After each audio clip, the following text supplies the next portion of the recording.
আসসালামু আলাইকুম।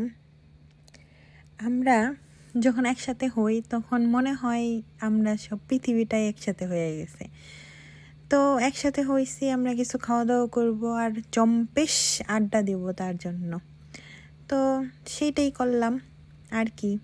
তো আমাদের আখি আপুর বাসায় আমরা হাঁস রান্না করলাম, চাপড়ি বানাইলাম। এই তো আমাদের 2টা হাঁস, সেটা আমরা পরিষ্কার করে অনেকক্ষণ লাগছে, প্রায় 2 ঘন্টা পরিষ্কার করতে। আখি আপু মাঝখানে ক্লান্ত হয়ে গেছে, এর জন্য সেই মজার 2টা চা খাওয়াইলো।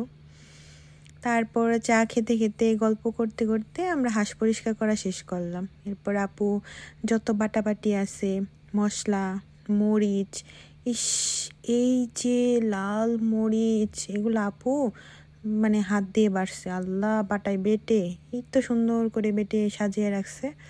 এরপর আমরা হাঁসগুলো পুড়িয়ে নিলাম। পুরানো শেষ।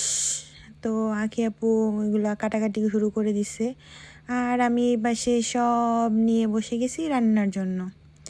তো রান্নার তেল দিয়ে দিলাম, এরপর পেঁয়াজ, যাবতীয় যত মশলা আছে সব দিয়ে দিলাম। আপু এই পাশে সুন্দর করে হাঁসগুলা কাটাকাটি করতেছে, আর আমি এই পাশে কষানোর জন্য সব কিছু দিয়ে দিলাম।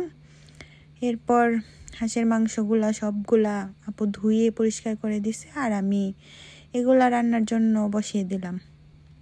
এই তো রান্না হচ্ছে, মাঝে মাঝে একজন এসে একটু নাড়া দিচ্ছি। তো আমরা তো রসুন খেতে ভালোবাসি, রসুন না দিলে কি হয়। তো রসুন দিয়ে দিলাম 5-7টার মতো। এরপর নাড়া ভালো করে কষালাম অনেকক্ষণ যাবত। তো জিরা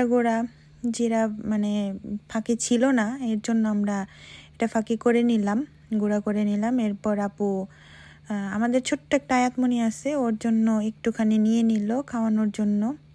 এরপর আপু এই তো আর চিতই পিঠা, সাথে এই যে মজার চাপড়ি, এইটা যা মজা ছিল। যাই হোক, এটা বানালো। এরপর এই যে আরও অনেকগুলো চিতই পিঠা আর চাপড়ি। রসুনটা যা ছিল, এখনো খাইতে মন চাইতেছে। তো যাই হোক, আমাদের রান্নাবান্না শেষ, খাওয়া দাওয়া শেষ। এরপর আমরা আড্ডা দিলাম ইচ্ছা মতো। আড্ডা দিয়ে অনেক কথা ছিল, সেগুলা করে ছবি তুলে দেন শেষ করলাম। Thank you.